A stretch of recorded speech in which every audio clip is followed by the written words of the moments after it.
Praise the lord. మనం కొన్ని వాక్య భాగాలు ధ్యానించుకొని ఆరాధనలోనికి ప్రవేశిద్దాం.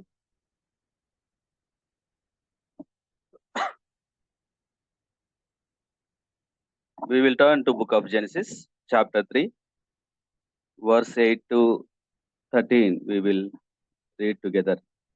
ఆదికాండము 3వ అధ్యాయం 8 నుంచి 13 వచనాలు మనం కలిసి చదువుకుంటాం.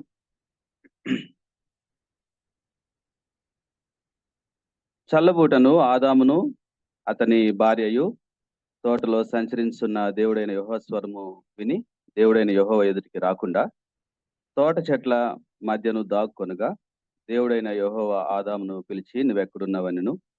అందుకు అతడు, నేను తోటలోని స్వరం విన్నప్పుడు దిగంబరిగా ఉంటిని కనుక భయపడి దాక్కుంటునెను. అందుకైనా నీవు దిగంబరివని నీకు తెలిపిన వాడు ఎవడు? నీవు తినకూడదని నేను నీకు ఆజ్ఞాపించిన వృక్షఫలములు తింటివా అని అడిగాను. అందుకు ఆదాము, నాతో ఉండుటకు నీవు నాకు ఇచ్చిన ఈ స్త్రీ ఆ వృక్షఫలాలు కొన్ని నాకు ఇయ్యగా నేను తింటున్నాను. అప్పుడు దేవుడైన యెహోవా స్త్రీతో, నీవు చేసింది ఏమిటని అడుగుగా స్త్రీ, సర్పం నన్ను మోసపుచ్చినందున తింటినెను. ప్రియులారా, మన యొక్క దేవుడు అనేక గుణలక్షణాలను కలిగి ఉన్నారు. మనం చూస్తూ ఉన్నాం, మనం ఎరిగి ఉన్నాం. ఒక గుణలక్షణం ఏంటంటే, దేవుడు మనతో మాట్లాడే దేవుడుగా ఉన్నాడు. ఆయన మౌనంగా ఉండే దేవుడు కాడు. ఆయన మనతో అనుదినము మాట్లాడాలని కోరుకునే దేవుడు. ఇంకా చెప్పాలంటే, మనం ఆయనతో మాట్లాడాలని కోరుకునే దానికంటే ఎక్కువగా ఆయన మనతో మాట్లాడాలని కోరుకుంటూ ఉన్న దేవుడు. మనం చదువుకున్న వాక్య భాగంలో చూస్తే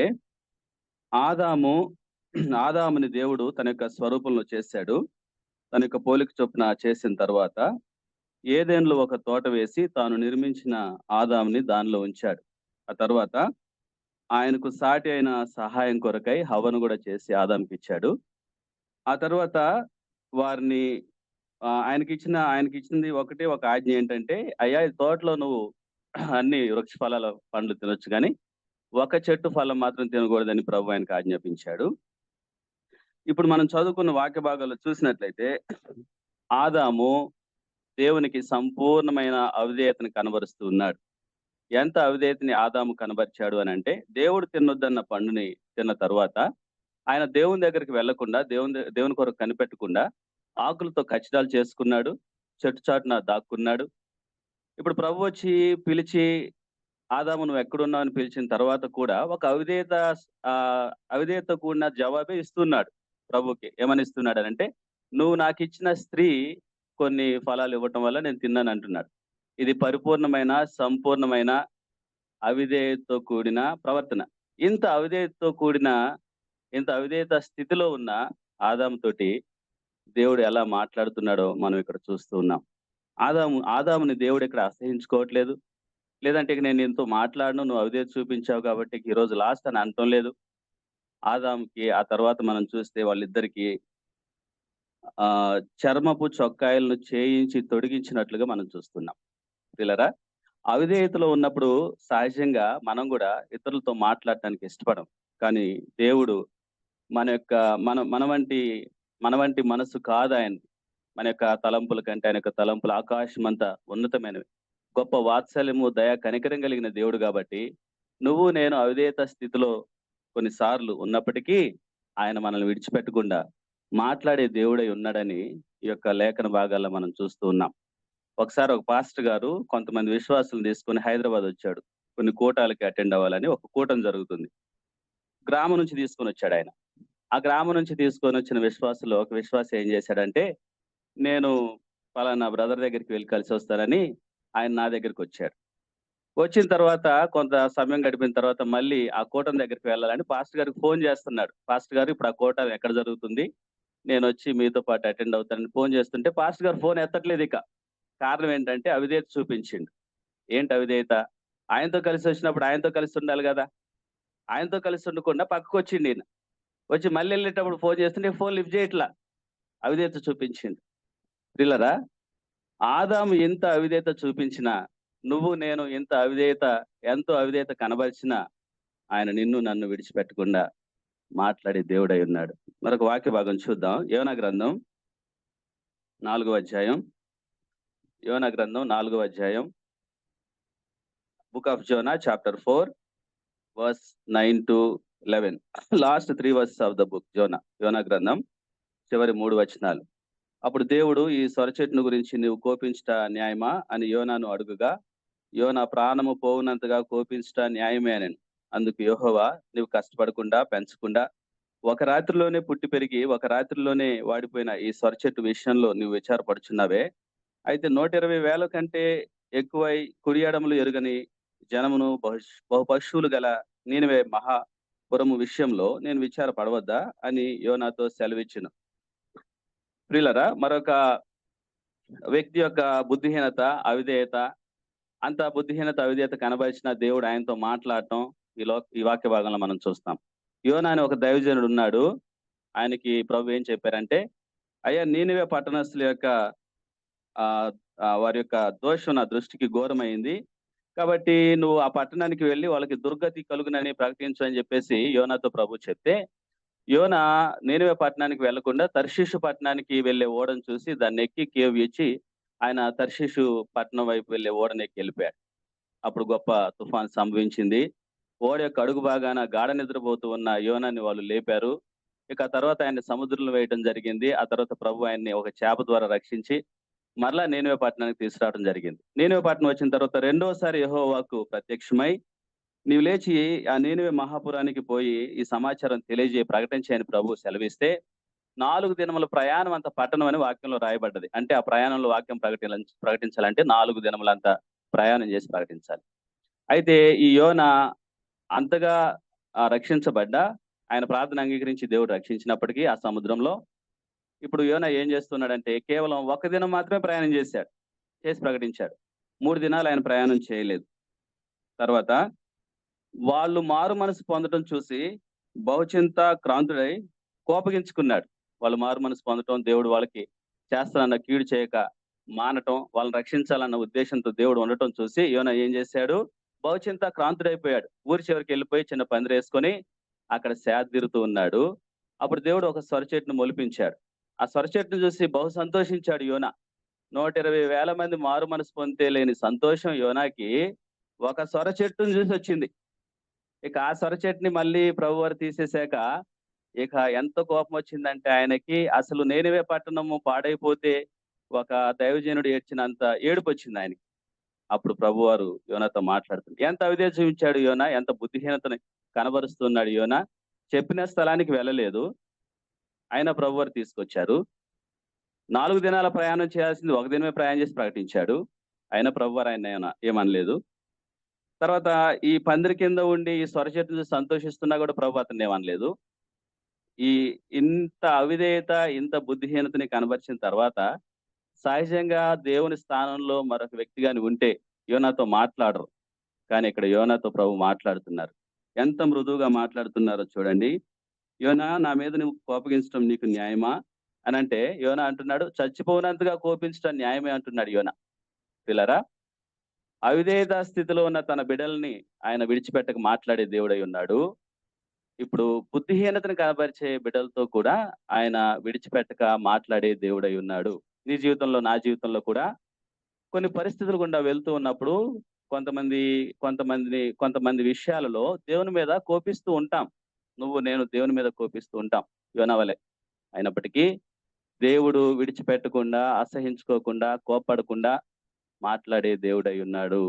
ఆదాము జీవితంలో మనం చూస్తే అంత అవిధేయత స్థితిలో ఉన్నా కూడా దేవుడు మాట్లాడుతున్నాడు. ఎంత బుద్ధిహీనత కనబరుస్తున్నా కూడా ఇక్కడ దేవుడు మాట్లాడేది దేవుడుగా మన జీవితాల్లో మనం కలిగి ఉన్నాం. మరొక వాక్యం మనం చూసుకుందాం. మత్తయి సువార్త 6వ అధ్యాయం, మాథ్యూ గాస్పెల్ చాప్టర్ 16 వర్స్ 21, 22, 23, 21-23 వచనాలు. మత్తయి 16, 21-23. అప్పటి నుండి తాను యెరూషలేమునకు వెళ్లి పెద్దల చేత, ప్రధాన యాజకుల చేత, శాస్త్రుల చేత అనేక హింసలు పొంది చంపబడి 3వ దినమున లేచుట అగత్యమని యేసు తన శిష్యులకు తెలియజేయ మొదలు పెట్టగా, పేతురు ఆయన చేయి పట్టుకొని, ప్రభువా, అది నీకు దూరమగు గాక, అది నీకెన్నడూ కలుగుదని ఆయనను గద్దింపసాగిన. అయితే ఆయన పేతురు వైపు తిరిగి, సాతానా, నా వెనుకకు పొమ్ము, నీవు నాకు అభ్యంతర కారణమై ఉన్నావు. నీవు మనుషుల సంగతుల్ని తలంచున్నావు గాని దేవుని సంగతులను తలంపకి ఉన్నావని పేతురుతో చెప్పెను. ప్రియులరా, పేతురు యొక్క జీవితంలో మనం చూస్తే దేవుని పట్ల ఆయన గొప్ప ఆసక్తి కలిగిన వాడు. ఎంత ఆసక్తి అంటే, 12 మంది శిష్యుల్లో అంత గొప్ప ఆసక్తి 11 మంది కంటే ఎక్కువ ఆసక్తి పేతురుకే ఉందా అన్నట్లుగా ఆయన యొక్క మాటలు, ఆయన సందర్భాలు మనం చూస్తా ఉంటాం. అయితే కొన్నిసార్లు మాత్రం ఏం మాట్లాడుతుండో తెలియదు గూడా. అంతగా మాట్లాడుతుంటాడు. ఇప్పుడు అదే జరిగింది. ఆయనకి ఏమనిపించిందో, ఏమర్థమైందో తెలియదు. ప్రభు చెప్పిన మాటలకి 11 మంది సైలెంట్‌గా ఉంటే, ఈయన ప్రభు చేయి పట్టుకొని ప్రభుని గద్దిస్తున్నాడు. అప్పుడు ప్రభువారు కోప్పడ్డాడు ఆయన మీద. ప్రభువారు కోప్పడి, "సాతానా నా వెనుకకు పొమ్ము. నువ్వు మనుషుల సంగతులు మనస్కరిస్తున్నావు కానీ, దేవుని సంగతి నువ్వు మనస్కరించట్లేదని" చెప్పాడు. పేతురు బాధపడి ఉంటాడు బహుశా. ప్రభువారు కోప్పడ్డారు. కానీ పేతురుతో మళ్ళీ ప్రభు ఎప్పుడు మాట్లాడారు అని మన వాక్యం గమనిస్తే, అంత కోప్పడ్డ తర్వాత కేవలం 6 రోజులే ప్రభువారు మాట్లాడకుండా ఉన్నారు. 17వ అధ్యాయం మొదటి వచనంలో చూస్తాం. 6 దినములైన తర్వాత యేసు పేతురును, యాకోబును, అతని సహోదరుడైన యోహానును వెంటబెట్టుకొని ఎత్తైన కొండ మీదకి ఏకాంతంగా పోయి వారి ఎదుట రూపాంతరం పొందెను. ప్రియులారా, పేతురు ప్రభువుకి కోపం తెప్పించాడు. సాతానులాగా శోధించాడు. ప్రభు కూడా కోప్పడ్డారు. కానీ 6 రోజుల తర్వాత మళ్ళీ పేతురు దగ్గరికే ప్రభు వెళ్ళాడు. 12 మందిలో ఎవరిని ప్రభు పిలవల ఫస్ట్. 12 మందిలో ఆయన రూపాంతరం చెందాలి కొండ మీదకి వెళ్ళి అని చెప్పేసి అనుకున్నప్పుడు ఏ శిష్యుడి దగ్గరికి వెళ్ళాడు మొదటని మనం చూస్తే పేతురు దగ్గరికి వెళ్ళాడు మళ్ళీ. ఎందుకనంటే మనం ఆయనతో మాట్లాడాలి అనే కోరిక కంటే మనతో ఆయన మాట్లాడాలి అన్న కోరిక బహు ఎక్కువగా కలిగిన దేవుడు మన దేవుడు. కాబట్టి పేతురుని వెంటబెట్టుకున్నాడు మొదట. తర్వాత యాకోబు, యోహానులను వెంటబెట్టుకున్నాడు. ఆ విధంగా ఆయన ఏకాంతంగా ఆ కొండ మీదకెళ్ళి రూపాంతరం చెందాడు. ప్రియులారా, మనం అవిధేయత స్థితిలో ఉన్నా మనల్ని విడిచిపెట్టకుండా మాట్లాడే దేవుడని ఆదాము సంఘటన ద్వారా, ఆదాము సందర్భంలో మనం చూస్తున్నాం. మనం బుద్ధిహీనత కనబరుస్తూ ఉన్నా, మన బుద్ధిహీనతను బట్టి విడిచిపెట్టకుండా, మన మీద కోప్పడకుండా, మృదువుగా మనతో మాట్లాడే దేవుడని యోనా యొక్క జీవితంలో మనం చూస్తున్నాం. ఇప్పుడు ఆయన్ని కోపించి ఆయన కోపింపజేసిన సాతాను వలె కొన్నిసార్లు ఆయన్ని శోధించినా విడిచిపెట్టకుండా పేతురుతో మాట్లాడినట్లుగా మనతో మాట్లాడే దేవుడు అయ్యున్నాడని మనం చూస్తున్నాం. నీ జీవితంలో, నా జీవితంలో ఆయన నన్ను విడిచిపెట్టకుండా మాట్లాడే దేవుడై ఉన్నాడు. దేవుని యొక్క వాక్యంలో మనం చూస్తే అసలు ప్రభువారు చాలా ఫ్రెండ్లీగా, న్యాచురల్‌గా చాలా సింపుల్‌గా మాట్లాడతారని లేఖనాలు మనకి తెలియజేస్తున్నాయి. యోహాను సువార్త, జాన్ గాస్పెల్ చాప్టర్ 1లో నతానీయేలు దగ్గర ప్రభు చాలా ఫ్రెండ్లీగా మాట్లాడాడు. అక్కడ ఒక ఉదాహరణ మనం చూస్తాం. ప్రభు ఎంత ఫ్రెండ్లీగా మాట్లాడతారు. నతానీయేలు, "నువ్వు ఆ చెట్టు కింద ఉన్నప్పుడే నేను నిన్ను చూశాను" అని చెప్పాడు నతానీయేలుతో. మళ్ళీ నతానీయేలు గురించి వాళ్ళకు కూడా చెప్పాడు. ఈయన మంచి ఇశ్రాయేలీయులు, ఎటువంటి కపటం లేదు, ఈయన నిజమైన ఇశ్రాయేలీయుడు అని చెప్పాడు. ఎంత ఫ్రెండ్లీగా మాట్లాడుతున్నారండి ప్రభు. కొంతమంది పాస్టర్స్‌తో మనం మాట్లాడాల్సి వస్తే వాళ్ళు ఓన్లీ కళ్ళతోటే మాట్లాడతారు ఇట్లా. లేదా తలతో మాట్లాడతారు. ప్రైజ్ లార్డ్ చెప్పినా సరే ఇట్లా తల ఊపుతారు అంతే. యేసు ప్రభు ఎంత ఫ్రెండ్లీగా మాట్లాడుతున్నాడు. నతానీయేలు, "చెట్టు కిందే చూశాను నిన్ను" అంటున్నాడు. ఒకసారి బహుజన సమూహం వస్తుంటే ఆయన ఫిలిప్‌తో చాలా ఫ్రెండ్లీగా మాట్లాడుతున్నాడు. ఏమంటున్నాడు? "వీళ్ళందరూ భుజించడానికి మనం రొట్టెలు ఎక్కడ కొని తెప్పిద్దాం ఫిలిప్పు" అని ఫ్రెండ్లీగా అడిగాడు ఫిలిప్పుని. ఒకసారి కైసరయ ప్రాంతాలకు వెళ్ళినప్పుడు శిష్యులతో కూడా చాలా ఫ్రెండ్లీగా ప్రభు మాట్లాడినట్లుగా మనం చూస్తాం. "ఏమనుకుంటున్నారు నా గురించి" అన్నాడు ప్రభు. అప్పుడు ఇర్మియా అనుకుంటున్నారు, ఏలీయా అనుకుంటున్నారు, ప్రవక్త అనుకుంటున్నారు అన్నారు. సరే మీరేమనుకుంటున్నారు అన్నారు ప్రభు. 11 మంది సైలెంట్ అయ్యారు. మనకు రెడీగా ఉండేది ఎవరు? పేతురు గారే. చెప్పాడు. తర్వాతే తిట్టించుకున్నాడు అదే అధ్యాయంలో. ఎంత ఫ్రెండ్లీగా మాట్లాడతాడండి ప్రభు. ఒకసారి పన్ను వసూలు చేయడానికి వచ్చారు కొంతమంది. మత్తయి సువార్త 17వ అధ్యాయంలో. అర్షకులు పన్ను వసూలు చేయడానికి వస్తే వాళ్ళు అడిగారు పేతురుని, "మీ బోధకుడు పన్ను చెల్లిస్తాడా" అని. వాళ్ళతోటేమో చెల్లిస్తాడని చెప్పాడు. లోపలికొచ్చాక, "ప్రభు నేను పన్ను కట్టాలంటే" ప్రభు వద్దు అని చెప్పేసి అన్నాడు. బయటేమో చెల్లిస్తాడని చెప్పాడు. లోపలికొచ్చాక సుంకము, పన్ను కుమారుల దగ్గర లేక అన్యుల దగ్గర అంటే, "అన్యుల దగ్గరే ప్రభు" అన్నాడు. అంటే ఇండైరెక్ట్‌గా ఏమంటున్నాడంటే, "ప్రభు నువ్వు కట్టవసరం లేదు" అంటున్నాడు. ప్రభు ఎంత ఫ్రెండ్లీగా మాట్లాడితే పేతురు అంత జవాబు ప్రభుకి ఇస్తూ ఉన్నాడు. ప్రభు మనతో ఎంతో సింపుల్‌గా, న్యాచురల్‌గా, ఫ్రెండ్లీగా మాట్లాడే దేవుడై ఉన్నాడు. దీన్ని బట్టి మనం ప్రభువుని ఆరాధించాలి. ఈ గుణలక్షణాన్ని బట్టి ప్రభువుని మనం ఆరాధించాలి. అనుదినము ప్రతిరోజు ప్రియులారా, అనుదినము ప్రతిరోజు ఆయన నీతో నాతో మాట్లాడుతూ ఉన్నాడు. నీతో నాతో మాట్లాడుతూ ఉండబట్టే ఈ యొక్క ఆత్మీయ జీవితాన్ని మనం కొనసాగించగలుగుతున్నాం. ఈ విధంగా మనం ఆత్మీయ జీవితాన్ని కొనసాగిస్తున్నంటే కారణం ఏంటంటే, మనుషులు మాట్లాడటం వల్ల కాదు, లేదంటే ఇంకెవరెవరో మాట్లాడటం వల్ల కాదు. ఈ ఆత్మీయ జీవితం కొనసాగటానికి కారణం నువ్వు నేను ఆరాధిస్తున్న దేవుడు సజీవుడుగా, జీవం కలిగిన దేవుడుగా నీ జీవితంలో, నా జీవితంలో ప్రతి పరిస్థితిలో ప్రతిరోజు మాట్లాడబట్టే మనం జీవించగలుగుతున్నాం. మంచిది. ఏ విధంగా ప్రభు మనతో మాట్లాడుతూ ఉన్నారు? 2 శ్రేష్టమైన మార్గాల్లో ఆయన మనతో ప్రతిరోజు మాట్లాడుతూ ఉన్నారు. అనేక విధాలుగా ఆయన మాట్లాడతాడని మనకు తెలుసు. అయితే 2 శ్రేష్టమైన మార్గాలున్నాయి. ఆ 2 శ్రేష్టమైన మార్గాల్లో ప్రభు మనతో మాట్లాడుతూ ఉన్నారు. ఒకటి, దేవుని వాక్యం ద్వారా ఆయన మనతో మాట్లాడుతూ ఉన్నారు. దేవుని వాక్యం ద్వారా ఆయన మనతో మాట్లాడుతూ ఉన్నారు. ఇదెంతో శ్రేష్టమైన ఇదెంతో శ్రేష్టమైన మార్గం. ఈ యొక్క దేవుని వాక్యమును మనం క్రమముగా ప్రతిరోజు ధ్యానిస్తూ ఉండగా దేవుని వాక్యం ద్వారా ఆయన మనతో మాట్లాడుతున్నారు. నేను recently I was doubting about his help. ఆయన యొక్క సహాయం కొరకు నేను అనుమానిస్తూ ఉన్నాను, ప్రార్థిస్తూ ఉన్నాను, ఆరాధిస్తూ ఉన్నాను, సంఘానికి హాజరవుతున్నాను. But I was doubting about his help in particular area. ఆ టైంలో నేను ఎప్పుడో చదువుకున్న వాక్య భాగాలు ఒకటి ప్రభువారు నా మనసులో పెట్టారు. అదేంటంటే, నువ్వు నమ్మిన యెడల దేవుని మహిమను చూతువని నేను నీతో చెప్పలేదా? నువ్వు నమ్మిన యెడల దేవుని మహిమ చూతువని నేను నీతో చెప్పలేదా? ఎప్పుడో క్వైట్ టైంలో చదువుకున్న వాక్య భాగాలవి. మార్తతో ప్రభువారు లాజరు సంఘటనలో మాట్లాడిన వాక్య భాగం. నువ్వు నమ్మిన యెడల దేవుని మహిమ చూతువని నేను నీతో చెప్పలేదా అని ప్రభువారు మాట్లాడారు. నీతో నాతో కూడా వాక్యం ద్వారా ప్రభువారు మాట్లాడుతూ ఉంటారు. I was praying about a problem which was not leaving me, which was not being solved. పరిష్కరించబడిన ఒక సమస్య కోసం నేను ప్రార్థిస్తూ వస్తూ ఉన్నప్పుడు ప్రభువారు ఆ సమస్య గురించి ఒక వాక్య భాగాన్ని నా మనసులో ఉంచారు. ఏంటంటే, ఇబ్బంది కొలిమిలో నేను నిన్ను పరీక్షించుచున్నాను. ఎప్పుడో అసలు ఆ వాక్య భాగం నేను చదివి సంవత్సరాలు గడిచిపోయింది. అయితే ఆ వాక్య భాగాన్ని ప్రభువారు నా మనసులో పెట్టారు. ఇబ్బంది కొలిమిలో నేను నిన్ను పరీక్షించున్నాను. Once I was recently once I was worrying about so many things which are not required and not needed. అవసరం లేని అనేక విషయాల గురించి చింతిస్తూ ఉన్నప్పుడు ప్రభువారు మాట్లాడారు. అవసరమైనవి కొన్నే వాక్య భాగం నా మనసులో పెట్టారు. అవసరమైనవి కొన్నే. ఆ వాక్యం కూడా ఆయన మార్తా మరియా సందర్భంలోనే ఉపయోగించింది. ఎప్పుడో క్వైట్ టైంలో చదువుకున్న వాక్య భాగాలు. క్వైట్ టైం ద్వారా ప్రభు మాట్లాడతారు మనతోటి. క్వైట్ టైం ద్వారా ప్రభు మాట్లాడతారు. ప్రతి ఆదివారం దేవుని వాక్యం ద్వారా ఆయన మనతో మాట్లాడుతూ ఉన్నారు. ప్రతి ఆదివారం, ప్రతి సండే దేవుని వాక్యం ద్వారా ఆయన మనతో మంచి గృహ నిర్వాహకుల వలె ఉండాలి. క్రైస్తవ జీవితంలో obedience in one way, Christian life in one meaning is obedience అని ప్రతి ఆదివారం ఆయన మనతో మాట్లాడుతున్నారు. బైబిల్ స్టడీ ద్వారా ప్రభు మనతో మాట్లాడుతున్నారు. పారబుల్స్, ఉపమానాలు ఎంత అద్భుతంగా దేవుని యొక్క స్వరం నీకు నాకు వినబడుతూ ఉంది. ఇది శ్రేష్టమైన మార్గం. దేవుని యొక్క వాక్యం ద్వారా ప్రభు నీతో నాతో ప్రతిరోజు మాట్లాడుతూ బలపరుస్తూ ఉన్నారు. రెండవ శ్రేష్టమైన మార్గం, పరిశుద్ధ ఆత్మని ద్వారా ఆయన నీతో నాతో మాట్లాడుతూ ఉన్నాడు. దీన్ని బట్టి మనం ప్రభుని ఆరాధించాలి.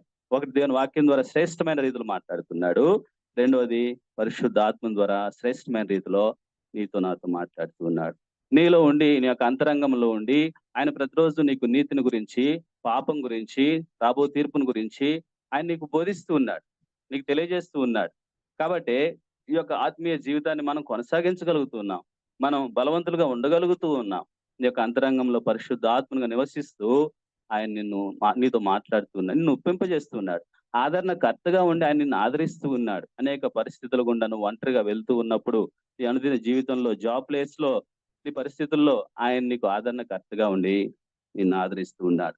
అలాగే పరిశుద్ధ ఆత్మతో నింపబడిన దైవజనుల ద్వారా కూడా నీతో మాట్లాడుతూ ఉన్నాడు. ఆయన నీతో నాతో ప్రతిరోజు దేవుని వాక్యం ద్వారా మాట్లాడుతున్నాడు. పరిశుద్ధ ఆత్మ ద్వారా బోధిస్తున్నాడు, అలా ఆదరిస్తున్నాడు. అలాగే పరిశుద్ధ ఆత్మతో నింపబడిన దైవజనుల ద్వారా కూడా ఆయన నీతో నాతో మాట్లాడుతున్నాడు. నేను నా యవన కాలంలో ఉన్నప్పుడు పరిశుద్ధ ఆత్మతో నింపబడిన ఒక వ్యక్తి నన్ను వెతికి దేవుని వాక్యాలతో రాయబడిన ఒక వాక్య భాగం, ఒక చిన్న బుక్ నాకు ఇస్తే, ఆ బుక్ ద్వారా ప్రభు నన్ను యథార్థమైన మారు మనసులోనికి, పశ్చాత్తాపంలోనికి, పాపాల గురించి దుఃఖించడంలోనికి ప్రభు నన్ను నడిపించారు. కాబట్టి పరిశుద్ధ ఆత్మ ద్వారా నింపబడిన దైవజనుల ద్వారా దేవుడు మనతో మాట్లాడుతూ ఉన్నాడు. ఆ తర్వాత హైదరాబాద్ వచ్చిన తర్వాత కూడా పరిశుద్ధ ఆత్మతో నింపబడిన ఒక దైవజను యొక్క వాక్యం విని ఆ సంఘాన్ని వెతికి ఆ సంఘానికి చేర్చబడ్డాను నేను. పరిశుద్ధ ఆత్మతో నింపబడిన ఒక దైవజను ద్వారా 2019లో దేవుని చిత్తం నుంచి నేను తొలగిపోతూ ఉన్నప్పుడు ఆయన యొక్క వాక్యం ద్వారా నేను మరలా దేవుని యొక్క చిత్తంలోనికి తీసుకురాబడ్డాను.